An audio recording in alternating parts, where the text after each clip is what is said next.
This is your girl, Laker Girl, and welcome to the pregame show. The Lakers have a game against Utah Jazz tonight.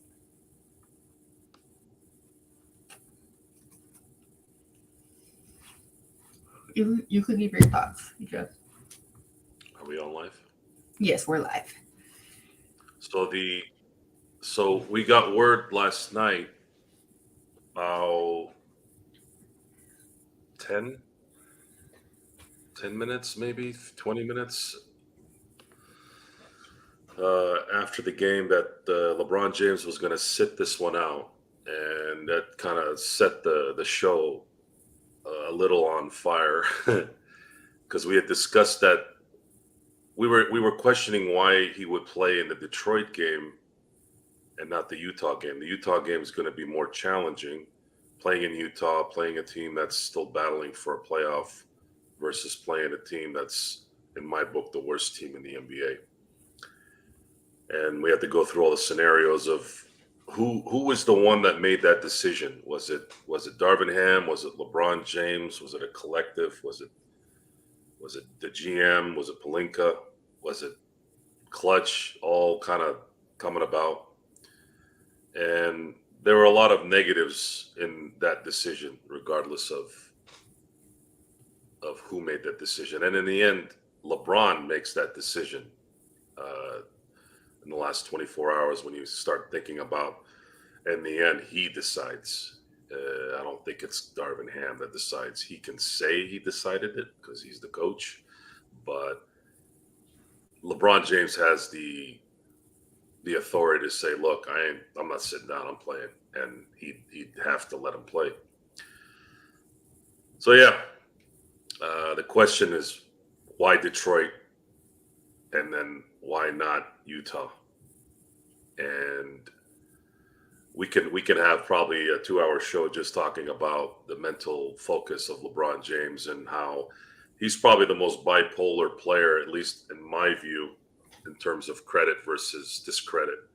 He'll make you feel like you're watching greatness one day, and then the next day you're wondering if this guy is really motivated to be the greatest. So it's a very bipolar analysis of a player the last 21 years, or at least the years that I care about, which is the last 6 years as he's been a Laker. So yeah, I'm on that side where I'm not very happy. I'm not very content on this load managing in games that matter versus not load managing against teams that I felt they could have beaten without LeBron. I totally agree on you. I totally agree with you on that. I feel like sitting out with LeBron was a bad choice. I think that if it was up to me, I would have let him play tonight. Salute to DJ in the chat. Lakers in five. Yeah, DJ five, Lakers at five is always supporting, no Yes, matter where we are. yes, he is. Yeah, Salute to Micah Alexander, brother. everyone. So, what was your question, Portia? I was saying I totally agree with you. I feel like LeBron should have played tonight, but I think the reason why he's taken off because of the All Star game. See, and that's not going to fly with me. If you're preparing for an exhibition game that means nothing to the season, then the assessment of that is worse at that point. And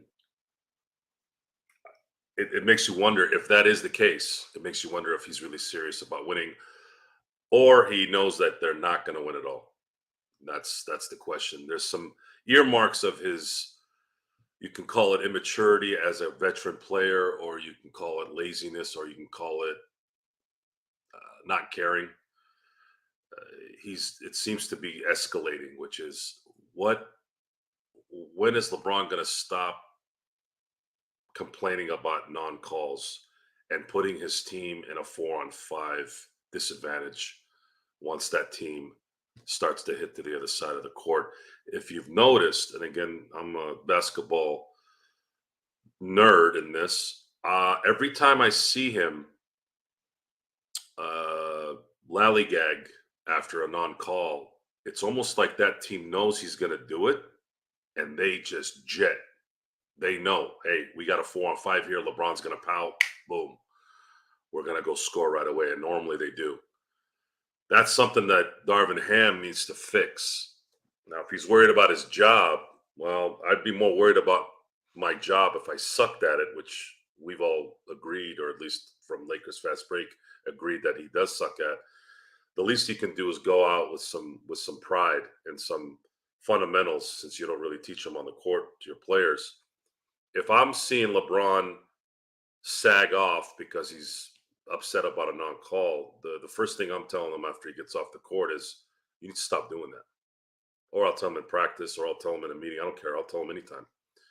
Get your ass, excuse my language, get your rear end back on defense. Stop pouting. Sometimes you get the call, sometimes you don't. Yes, I know you're not getting the calls like you're supposed to, but that's not the point. You're leaving your boys behind to cover 5 guys when you're back there. The reality of that probably is he would pout and do his passive aggressive hourglass type BS, and I wouldn't care. I don't care. Look, we're trying to play the right way here. Get back on defense. Stop pouting. You're the leader. You're the one on this team that's supposed to be the greatest. So show your teammates that you're with them, and that's kind of how I look at it. And this is one of those things where leadership is again lacking where it needs to be. It can all be washed away though if they win tonight. Now that hasn't been the case this year. This year, every time they've played on a back-to-back, they've either gone 0-2 or 1-1. So if they win tonight without LeBron James in Utah on the back end of a back-to-back, then I'll sit down and not say a word. But it has to result in a win. We're in the results business. We're not in the, oh, I'm getting paid $51 million to sit down whenever I want. Sorry, I'm not. I'm never going to be about that. I expect you to be playing. I don't care what the league is. I don't care how much you're running these days versus how much you ran 20 years ago. If you feel like you can take days off and you're not injured, well, then let your salary also be dictated by that. And I've gone off a few times on some rants about that. A lot of these guys want to play. They're already complaining about not that they're being held to the fire with the 65 game minimum to get awards and first team All NBAs. Of course, they're upset about it because now they can't take their little vacation during the year, making all this big money because they got to make their first All NBA teams to qualify for their supermaxes. And that's what that's for. And they're still complaining. I think it should be 70 games personally, not 65. I thought 65 was generous. 70 games should be the number. That way these guys understand that if you want that $50 million a year, your rear end better be playing 70 games. That's what you get paid to do. If you don't want to do that, you want to play 55 games, then prorate your salary so that the team can go get somebody to cover you in the remaining 27 games. I think that's a fair deal. I totally agree with you. Do you expect a big game from AD tonight? They're going to need it. Yes. And AD's been playing well. He's got a couple guys there marketing. Olynyk, Kelly Olynyk, that luckily is not there. He always kind of gives us the irritation value. Either he's hitting threes or he's getting offensive rebounds. It's just he just happens to be standing in the right spots. He's not a game breaker, but he's just one of those, I guess, these gnats, these nuisance. He's a nuisance, but he's not there anymore. So that kind of helps based off earlier games that they played. Sexton has had a couple good games against us. Hopefully he's preoccupied with having to guard D'Angelo. D'Angelo's doing well. I think if D'Angelo and AD are on top of their game, they have a very good chance of going in there and creating an upset. John Collins can be a problem as well every now and then, but I'm not really worried about him. Jordan Clarkson has skill. He's consistent. Keontae George, the last time they played in Utah, went off, and of course Walker Kessler has that hustle and size as well. But if AD's doing his thing, I feel pretty comfortable that they're gonna be in this game. And if the shots are going down, then there's a very good chance they win. If any of those things drop, yeah, it's gonna be a struggle. Yes, I expect a honestly, I'm expecting a win from the Lakers. I hope AD has a big game and hopefully D Love has a big game too. Yeah, Micah, thanks for the compliment there. The Ham thing is we're gonna get a good feel on that as the year progresses, kind of like how last year was. He didn't coach bad. He didn't coach bad in the first couple rounds. I wouldn't say he coached bad in the Western Conference Finals either, but he did get somewhat outcoached because he just couldn't figure out a way to contain certain players. But even that, I don't know. I don't know if you can necessarily contain someone who's 6'10", like a Michael Porter Jr. or an Aaron Gordon who can jump out of the building. And of course, Jamal Murray hitting clutch shots. You can't really stop that no matter how good your coach. What the Lakers need here the rest of the way is they're going to need to make sure that they sustain their current progression on the offensive end from D'Angelo and Austin Reeves. They're not going to be able to shut anybody down or allow some kind of resistance to the opponent. We know they're not going to shut anybody down, but at least some resistance. Then that offense has to be on point. They have to hit their open shots and they have to create offense if they can. Once LeBron and AD are somewhat contained or out of the area or sitting on the bench, those things all come down to coaching. It all comes down to chemistry. Before the deadline, there were some talks that they would bring in some guys, trade this guy, trade that guy. There weren't going to be any difference makers, and I'm glad that they didn't. I'm glad that they didn't make any moves, considering who they could have gotten. Which, hilariously enough, LeBron James turned out to be this morning one of the people that was inquired by the Golden State Warriors, and I've been talking about that since the morning on why that report had to come out. What was the point of that report? This was not Woj going rogue. Adrian Wojnarowski, for those of you who don't know who he is. I don't understand why that would come out now. And we all know that Clutch allowed that report to leak through Woj. And then now we're talking about the fact that there was an owner-to-owner discussion by the Golden State Warrior owners and the LA Laker management. I just find it weird that discussion came about. Is that supposed to put some kind of pressure on Pelinka and the group to make sure that things are hunky-dory by the end of the year? I don't know. But we're going to try to figure out, or I should say the Lakers are going to try to figure out how to somehow manage this team the rest of the way. They have to win more than they lose. I mean by a lot.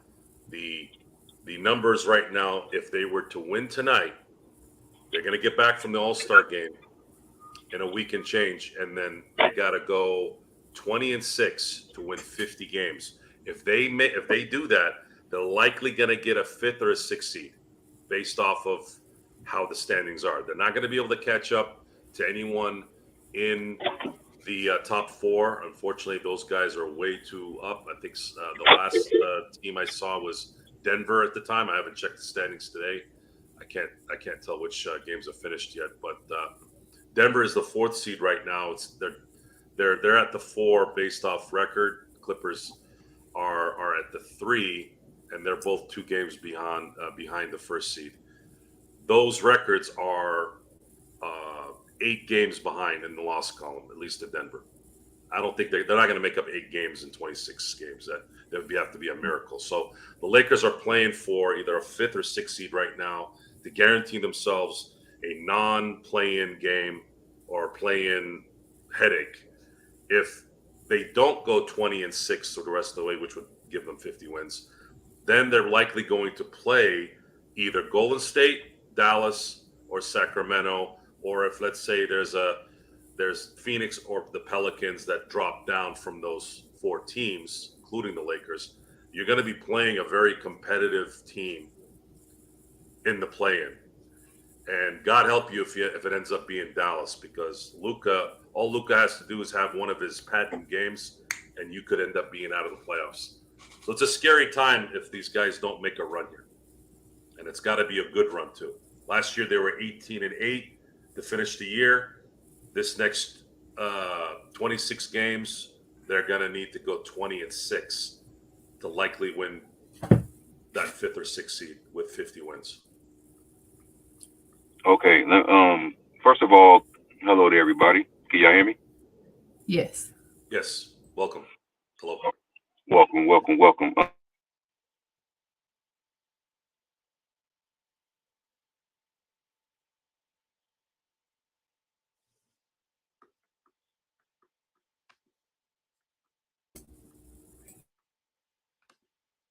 Did we lose him?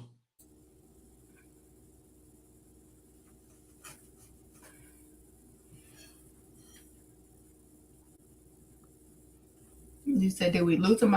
Yeah, I heard him for a second. Yeah, he's gone mute. Yeah.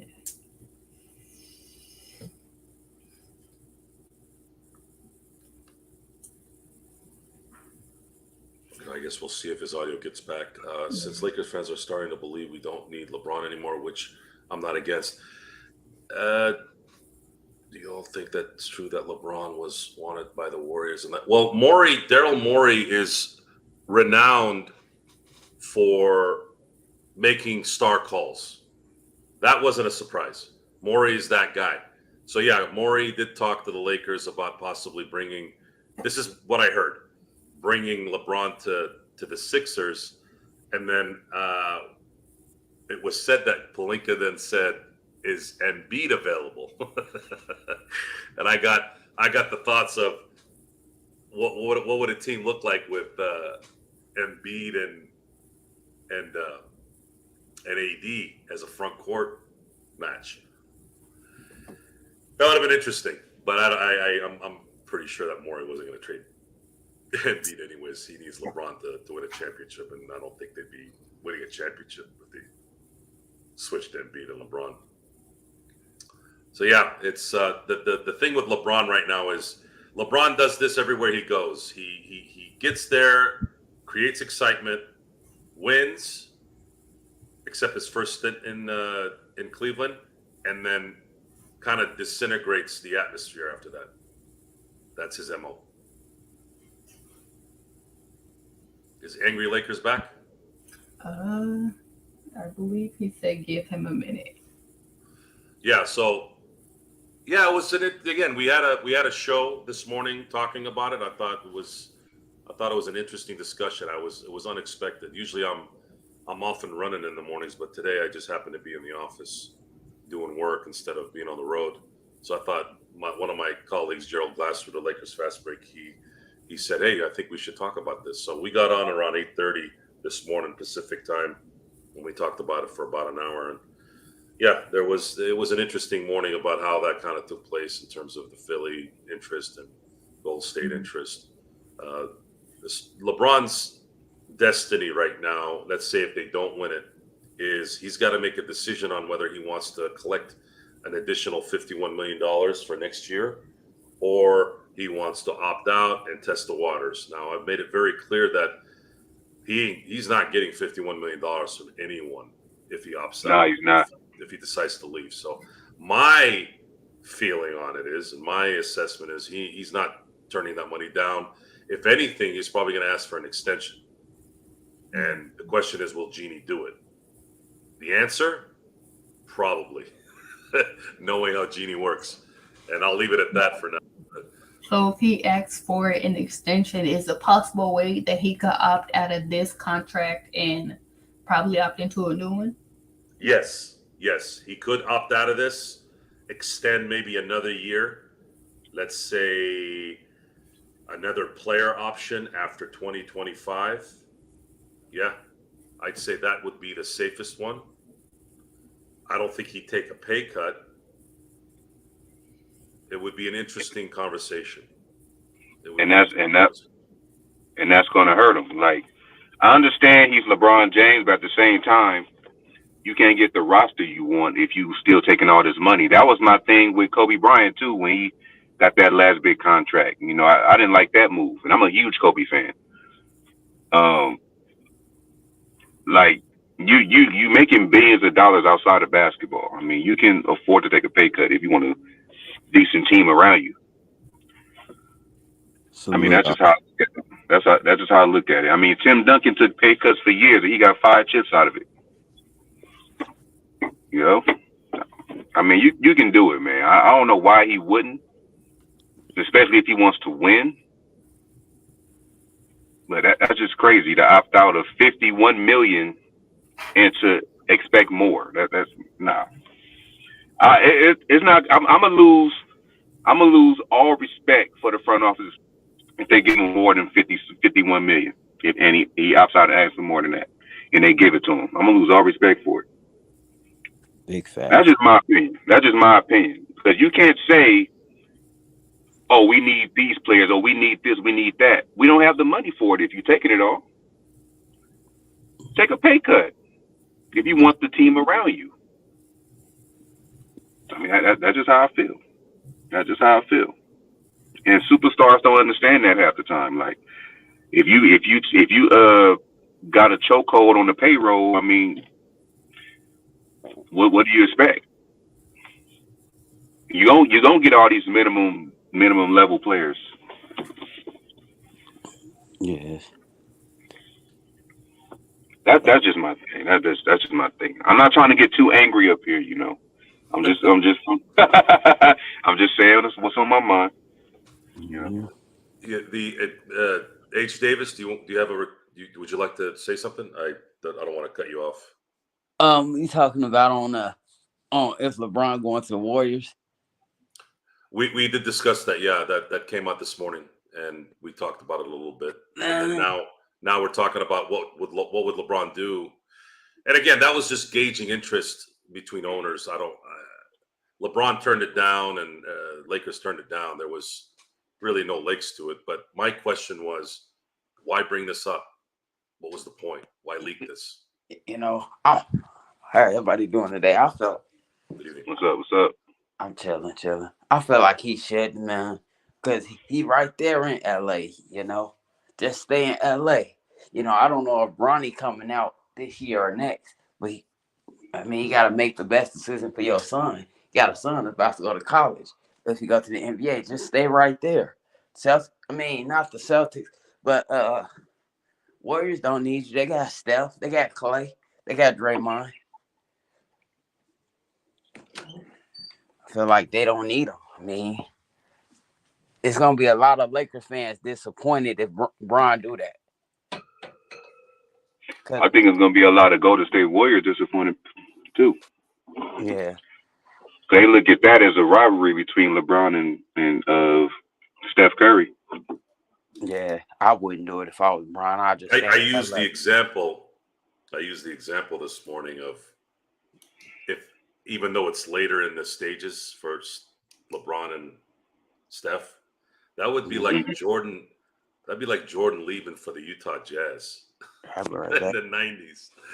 Like, that would have been crazy. Like that. What is this? Like, what is this infatuation with playing together? I don't understand that.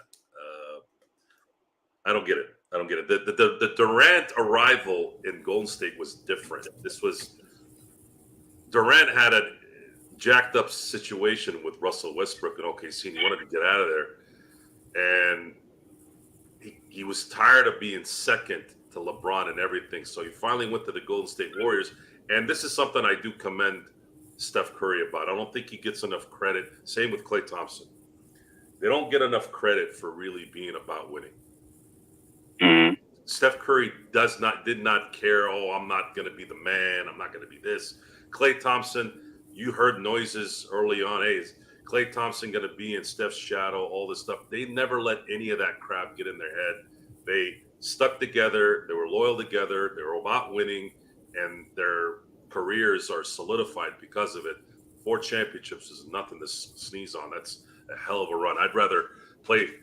First of all, Klay got drafted there. Steph got drafted there. Draymond Green got drafted there. It's not like you can really throw that at them anyways. As far as Durant's concerned, if it were me, I probably would have figured out another way. Going to Golden State, I think I'm a little bit more competitive than that. No matter how desperate I was to win a championship, but it destroyed Durant's psyche. He has never been the same since. Durant used to be what I used to call him the quiet Adrian Dantley. Adrian Dantley was quiet, sort of, but he was loud in terms of what he wanted. Durant, I never got that impression. I've always felt like he was too cool for school. But when he left and he got just killed for going to a ready-made team, he started getting burner accounts and just started becoming a jerk to people, and just it changed his personality to the point where I still don't recognize him. He's not the Durant I knew the first 8 years in the league. But LeBron going there that didn't make any sense. It never would make sense. And if LeBron wants to continue to win, I don't think he's going to opt out to get paid less money. But the Lakers will have more assets. They're going to have 3 first-round picks this summer once the season's over. He'll have to make a decision on D'Angelo Russell. I think he opts out to see if he can get more money, especially if he continues his play now. There's a lot of scenarios here. This is where a good GM can put some things together here. Whether Pelinka becomes a good GM this summer is always going to be a question. Yeah, like I said before, I think Rob Pelinka's strengths are the buyout market and free agency. Like when it comes to trades, that's not really his thing. I mean, he may come in on the gym from the trade market, but I think the free agency and the buyout market is where he really thrives at. So I think he's going to make something happen in free agency. I'm not worried about that part. I just hope that we could at least bring D'Angelo Russell back, because I know he's, like you just mentioned, he also has a player option. I think he's going to be the point guard that we need for Anthony Davis, because he knows how to get Anthony Davis the ball. He can create his own shot. I mean, what more could you ask for playing alongside Anthony Davis going forward? Plus, he's an original Laker. I mean, you might as well keep him. He's going to want probably 3 years, $20 million per at least on the open market. I don't know. I think the Lakers could do that deal, but I don't know yet. 3 years, $20 million. Yeah, I think that's likely that's the number that pops in my head. Should he continue to play the way he's playing, the market could be 3 years, $20 million per. Maybe the third year might be a player option or a team option. I don't know. Because then the market could still say, look, we know you're playing on a contract. I don't know if I want to give you a third year. Maybe we'll give you a 2-year, $40 million contract. The Lakers will let him test the market. They'll see what the market says and then go off that. They did that with Austin Reeves. Everyone and their mother, Laker fans tend to, and it's not just Laker fans, every fan base overrates their own players a lot of times. But Lakers are really, really known for it. There were Laker fans saying about Austin Reeves this last summer, man, if somebody offers him 25 or somebody offers him 25 million, you better match it. I'm like, dude, you ain't matching a 4-year, $100 million contract for Austin Reeves. That's nuts. I go, let's hope he gets 18. Then you can kind of probably get him back for that. When he got 14, I was like, damn, they just got the steal here of the summer. He's worth 14, not 8, not 20, not 25 though, for 4 years. And I don't know if that was a strategy on the Lakers' part, whether they were really going to match it or they just wanted to call a lot of teams bluff. I don't think they would have matched it. If San Antonio had come in and said, "We're giving you 4 years for 25," no, I don't think they would have matched it. So let me Yeah, get it would have been like, oh yeah, go ahead. let me get you guys' final thought. I'm going to end this stream in a few because the game's about to start. Okay, let me get my final thought first. Go Of ahead. course, there's no LeBron tonight. We just got to go in and play like we did against the Boston Celtics, and everything will be all right. Yes. My final thought is, you better win tonight. Hopefully. You better win Who tonight. do you guys do you Anchor, do you have AD coming out having a dominant big game tonight? He better. He has to. He better, yes. And the boys need to keep shooting the way they're shooting, and there's definitely a chance there. But Utah's fighting for a spot too. This is going to be a hard game. Yes. This game in Utah is always hard, even when the Lakers were a championship Yeah. caliber team. It's Utah on the road and Denver on the road are very hard games to win. Yeah. I'm expecting a win by the Lakers tonight. Hopefully, that's a good like I attitude. said, my player of the game will have to be. I have to give it to Reeves. If he's the player of the game, then yeah, there's a good chance that they probably win the game. Yes. Player of the game, I'm gonna go. This may sound far fetched, but I'm gonna go ahead and say Rui. I think Rui gonna have a big game. Rui's been balling Yeah. lately, so that's a good pick. Yeah, I'll say Rui. He might show up and show out since LeBron is not gonna be there. Yeah. Well, I'm gonna go ahead and end the stream, Joe. Like I said again, I appreciate you coming on, holding it down. Absolutely. Yes, sir. Salute to Joe. Thank you for having me, guys. I appreciate it. Looking forward to more shows in the future. Yes, sir. Thank you. Yes, sir. Absolutely. Have a Like good I tell evening. you, Joe, anytime you want to come on, you're welcome to. I appreciate it. The post games are going to be a little tough because I got our post game and then nightcap. But if I can get on after, I'll let you know. Okay, definitely. Thanks, guys. Have a great evening. All right, have a great evening, man. All right, Laker girls, thanks for having me on. Salute to all y'all Laker fans out there. Let's go Lakers. Let's enjoy this win. Yes, let's go Lakers. And Thanks. like and subscribe to the channel, y'all. Yes, please subscribe, like, and everybody. Thank you for coming in too. All right, I'm out, y'all. Peace out.